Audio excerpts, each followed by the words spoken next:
Next நாம் என்ன பார்க்க போகிறோம்னா இதனோட continuity nature of physical world and மெஷர்மெண்ட்டோட கண்டினியூட்டியை பார்க்க போகிறோம். அப்போது ஹெட்டிங் என்னன்னு பாருங்கள், தியரி ஆஃப் எரர்ஸ். எரர்னா பிழைகள். இப்போ நம்மளே ஸ்க்ரூ கேஜில் அளக்குறோம், வெர்னியரால் அளக்குறோம். ஏன் 5-6 டைம் அளக்குறோம் ஒரே மெஷர்மெண்ட்டை?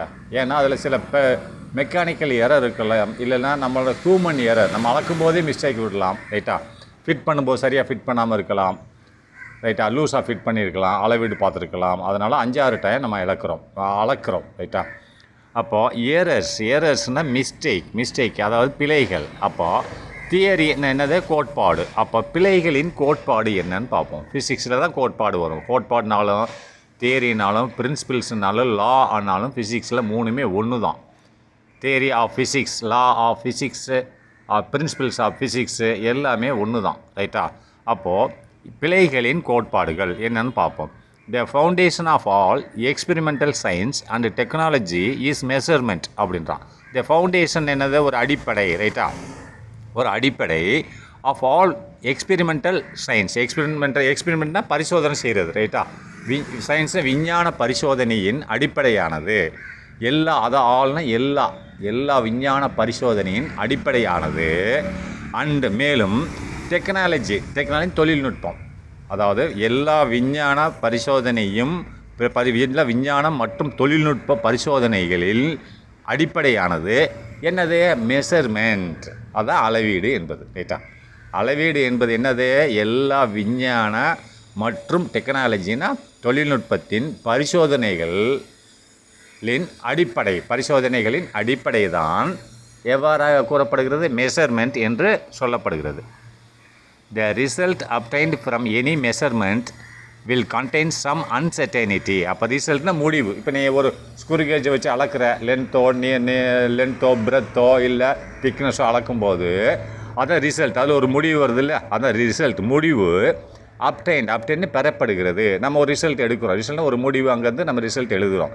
Result obtained from any measurement. எந்த அளவீடு செய்யும் போதும் பெறப்படக்கூடிய முடிவானது வில் கண்டெயின் அதுக்குள்ளே இருக்கும். அப்போ அதுக்குள்ளே இருக்கும், அந்த முடிவு இருக்கும். எப்படி இருக்கும்?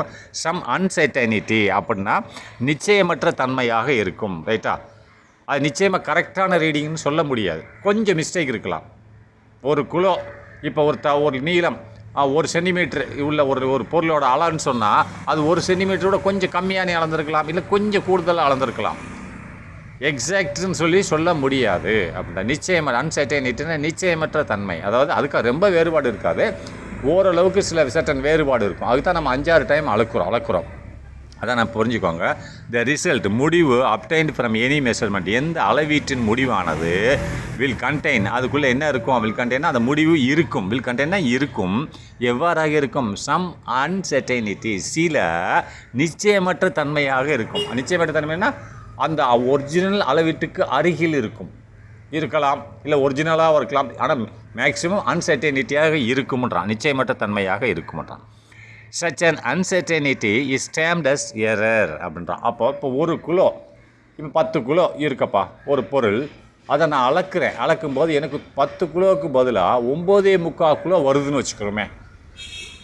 அப்படின்னா அது எரர்னு தானே அர்த்தம். ஒரு 1/4 கிலோ காணும் இல்லையா? அப்போ ஒன்று எங்கேயோ எரர் இருக்குது, ரைட்டா. ஒன்று பொருள் இருக்கா, இல்லை என்னோட அந்த கல்லில் இருக்கா, அதாவது மெஷர் பண்ணக்கூடிய அந்த படிக்கல் இருக்கா, இல்லை பொருள் இருக்கான்னு தெரியல. அன்சர்டைனிட்டி நிச்சயமற்ற தன்மை இருக்கிறது, ரைட்டா. சச் அன் அன்சர்டைனிட்டி இந்த நிச்சயமற்ற தன்மையானது, இந்த மாதிரி நிச்சயமற்ற தன்மையானது இஸ் டேம்டுனா சொல்லப்படுகிறது, குறிக்கப்படுகிறது, அழைக்கப்படுகிறது, விவரிக்கப்படுகிறது, என்ன வேணாலும் போட்டுக்குவாங்க. As a error. இதைத்தான் நாம் பிழைகள் என்று, இந்த நிச்சயமற்ற தன்மையைத்தான் நாம் பிழைகள் என்று சொல்லுகிறோம், ரைட்டா. Any calculation made using the measured value will also have an error அப்படின்ட்டான். எந்த ஒரு கணக்கீடும், இப்போ நீ வெர்னியர் கேலிபரோ ஏதாவது ஒரு மெஷர்மெண்ட் மைக்ரோஸ்கோப்பை எதை வச்சு லிட்டில் பிட் எரர் இருக்கத்தான் செய்யும். இப்போ உனக்கே லேபில் கொடுத்து பிளட்டை செக் பண்ணுன்னு சொல்லும்போது, ரெட் செல்லுக்கு செக் பண்ணும்போது ரெட் செல் 1500 இருக்குன்னு சொல்லுவான். அது 1502 கூட இருக்கலாம், இல்லை 1999 கூட இருக்கலாம். அது அன்சர்டைனிட்டி, எரர் அப்படின்றாங்க, ரைட்டா. கொஞ்சம் முன்ன பின்ன இருக்க தான் செய்யும், ரைட்டா. அப்போது எனி கேல்குலேஷன் எந்த விதமான ஒரு கணக்கீட்டானாலும் சரி made using the measured values will also have an error. Measured வேல்யூனா அளக்கப்பட்ட மதிப்பு. எந்த ஒரு கணக்கிலையும் மேட் யூஸிங் ஏ மெஷர்டு அளக்கப்பட்ட மதிப்பானது will also have an error. அந்த அளக்கப்பட்ட கணக்கு அளக்கப்பட்ட அளவீடு வந்து வேல்யூன்னா அளவீடுன்னு வச்சுக்கேன். அல்லது அளக்கப்பட்ட வேல்யூன்னா அது மதிப்பு என்னது இல்லை அளவீடுன்னு வச்சுக்கோ, என்ன வச்சுக்கிட்டாலும் அந்த அளக்கப்பட்ட மதிப்போட கேல்குலேஷன் ஒரு கணக்கானது கூட்டலானது எவ்வாறாக இருக்கும்? And also have an error. அதுலேயே ஒரு பிழை இருக்கும். ரைட்டா, சின்ன பிழை இருக்கும்ன்றான். எனி கேல்குலேஷன் ஏதாவது நம்ம இப்போ கூட்டுறோம் இல்லையா, எந்த கேல்குலேஷனே இல்லாமல் கணக்கீடே இல்லாமல் மெஷர்மெண்ட்டே கிடையாது. மெஷர்மெண்ட் எண்ணிக்கையில் தானே வருது with mathematics. Physics with the help of mathematics இல்லாமல் ஃபிசிக்ஸ் கிடையாது. ரைட்டா, அப்போது அந்த கணக்கீடானது by using the measured value, அளக்கப்பட்ட மதிப்புகளின் கணக்கீடானது will also have an error. அதில் சில மிஸ்டேக்குகள் சில பிழைகள் இருக்கும். It is not possible to make exact measurement is an experiment. அப்படின்னா இது முடியாத காரியம். இட் இஸ் நாட் பாசிபிள், இது முடியாது. பாசிபிள்னா முடியும், இட் இஸ் நாட் பாசிபிள் இது முடியாத ஒன்று. எதில்? To make exact measurement. To மேக்னு செய்ய, எதை செய்ய? எக்ஸாக்ட் சரியான அளவீடு செய்வது முடியாத காரியம். இட் இஸ் நாட் பாசிபிள் இது முடியாது. எது முடியாது? டு மேக்னு செய்ய, எதை செய்ய? Exact measurement. எக்ஸாக்ட்னா சரியான அளவீடு செய்வது முடியாத காரியம். எதில்? இன் எக்ஸ்பெரிமெண்ட். ஒரு பரிசோதனை நடக்கும்போது சரியான அளவீடு செய்வது என்பது, சரியாக துல்லியமான அளவீடு செய்வது என்பது முடியாத காரியம் என்று சொல்கிறார்கள். ரைட்டா, நெக்ஸ்ட், இன் மெஷர்மெண்ட்ஸ் அளவீடுகளில் 2 different terms accuracy and precision are used and need to be distinguished at this stage. அப்படின்றான். இந்த அளவீடுகளில் இன் மெஷர்மெண்ட்ஸ் இந்த மாதிரி அளவீடு செய்யும்போது இந்த மாதிரி இன் மெஷர்மெண்ட்ஸ் 2 different terms 2 வெவ்வேறு வடிவங்கள். ரைட்டா, 2 வெவ்வேறு வடிவங்கள்.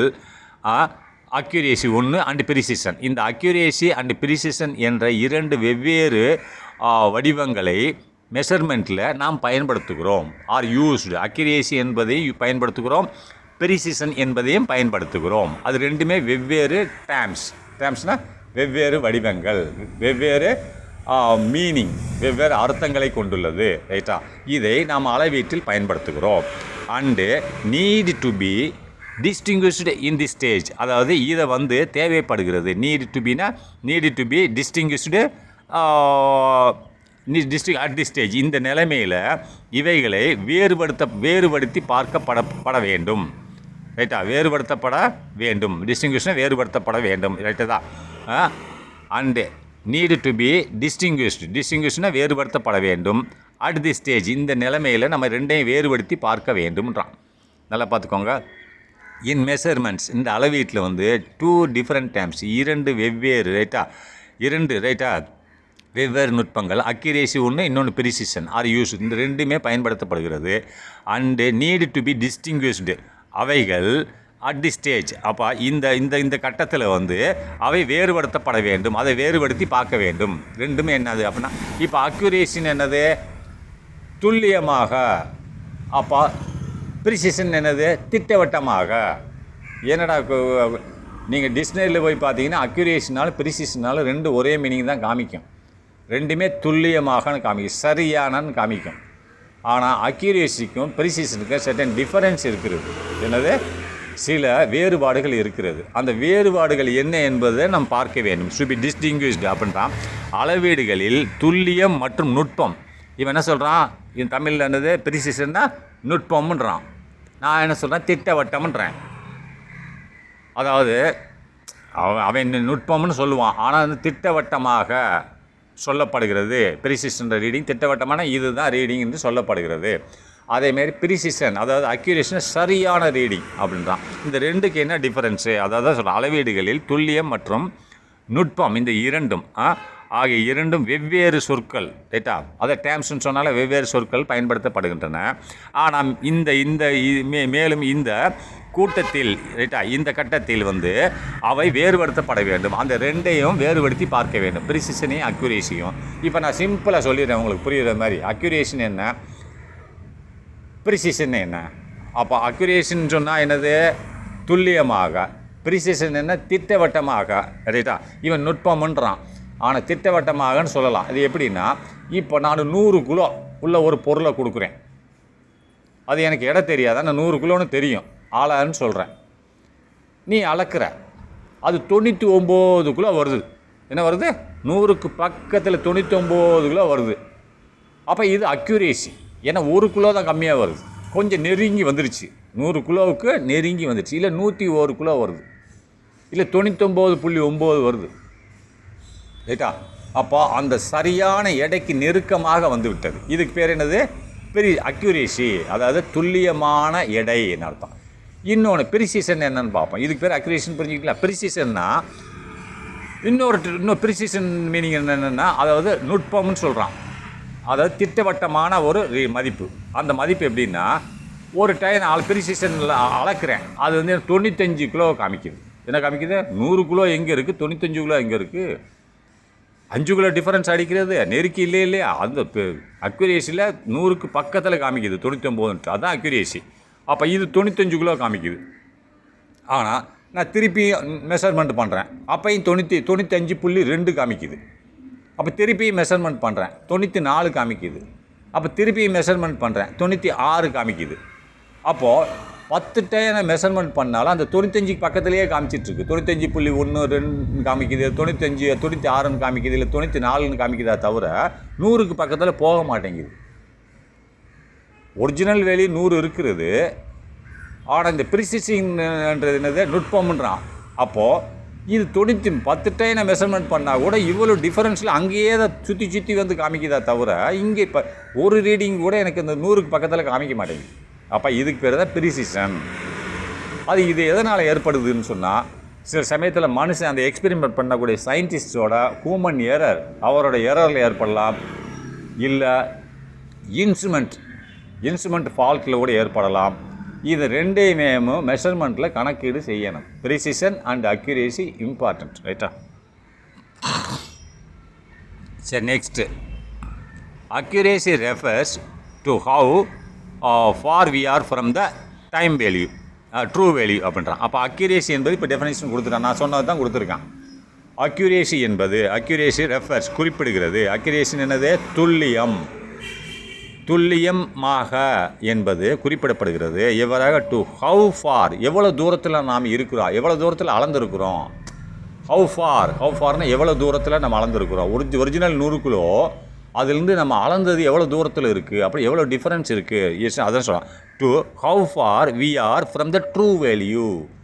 அப்போ உண்மையான மதிப்பிலிருந்து எவ்வளோ தூரத்தில் நாம் அளந்திருக்கிறோம் அப்படின்னு. ஹவு ஃபார் எவ்வளோ தூரத்தில், வி ஆர் நாம் இருக்கிறோம், எதுலேருந்து, ஃப்ரம் த ட்ரூ வேல்யூ, உண்மையான மதிப்பிலிருந்து எவ்வளோ தூரத்தில் நாம் இருக்கிறோம்னா, நாமளாக போய் நிற்க போகிறோம், நாம் அளந்தோம் என்று பொருள்படுகிறது. ரைட்டா, அக்யூரேசின்றது how far we are from the true value. நீங்கள் பரீட்சையில் இப்படி எழுதக்கூடாது. Accuracy is the nearest value of the original true வேல்யூன்னு எழுதணும். புரிஞ்சுதா?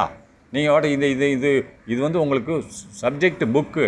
வாட் இஸ் அக்யூரேசின்னு கேட்டோன்னா, accuracy is the most nearest value of the true value அப்படின்னு எழுதணும். நீங்கள் அதை ஹவு ஃபார்னு எழுதிடக்கூடாது.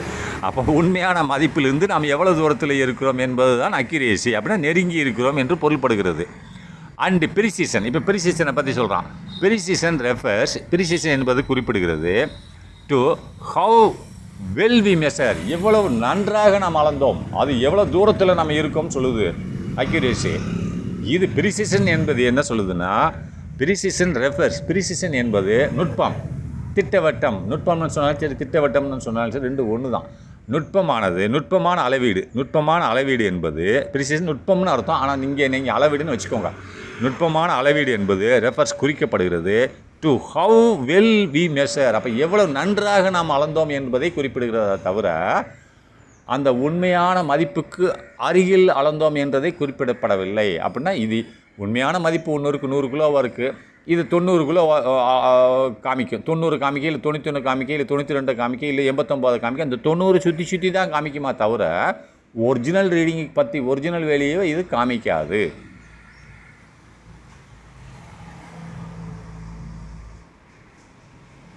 அவ்வளோதான். சரி, ரைட். நெக்ஸ்ட் அடுத்ததில் பார்க்கலாம்.